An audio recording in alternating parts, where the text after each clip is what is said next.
So an update on the 408 Magnum, if you guys are building 408 Magnums.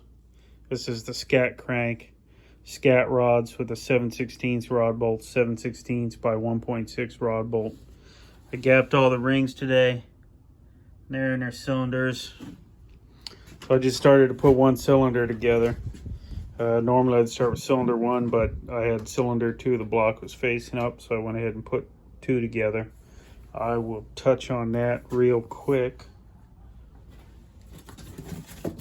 So when you guys are putting your full floaters together, these are double spiral locks. When you're putting your full floaters together, you can see a small chamfer here and a bigger chamfer here. So make sure you orient your rods so that your large chamfer goes against the fillet. So I'm going to have my large chamfer this way, and then my large chamfer that way, and the 2 smaller chamfers are where the rods are going to touch each other. Also, when you put your lube on your bearing here, make sure you lube the face of the rod here where they're going to touch as well. Anyhow, so since we're on that subject, these are 7/16 by 1.6. They call for 6 to 6.5 thousandths of rod bolt stretch with the ARP stretch gauge, which is probably your best way to do it. Some guys go by torque, some guys go by torque angle. The backup to these is 30 foot-pounds of torque plus 60 degrees of angle.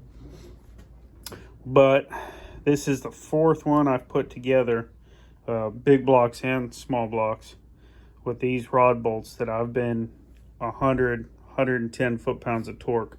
And you'll see a lot of advertised stuff where they call for 60 to 75 foot-pounds of torque.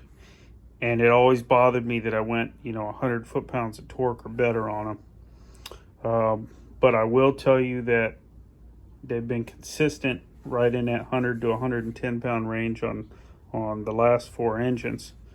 And then I started doing some research. It bothered me enough. I started doing some research, and sure enough, it's pretty common. There's lots of guys online that you'll see are saying, they're running 95 or over 100 foot-pounds of torque to get the desired amount of stretch.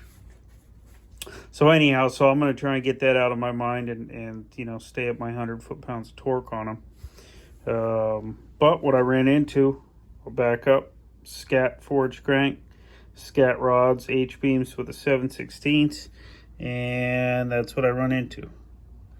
I hit the cylinder right there. So unfortunately, I got a clean block and everything's wiped down, and I oiled this cylinder and I oiled the rings. Now I got to go back and grind on the block, which means I'm going to have shavings everywhere, which means I got to stop and clean everything. I didn't think it would be an issue on this 408, but clearly it is. So I don't know how you really determine that without putting yours together first.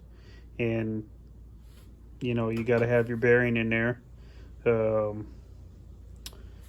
not going to drag your piston along the cylinder. I mean, you're probably going to have this thing assembled somewhat like I do. And then you got to spin it around, and then you're going to have to mark each one and then tear the whole thing back apart. And it kind of becomes a pain in the ass, but it is what it is. It's part of the process. Anyhow, good luck on yours. I'm going to tear this back apart and keep at it.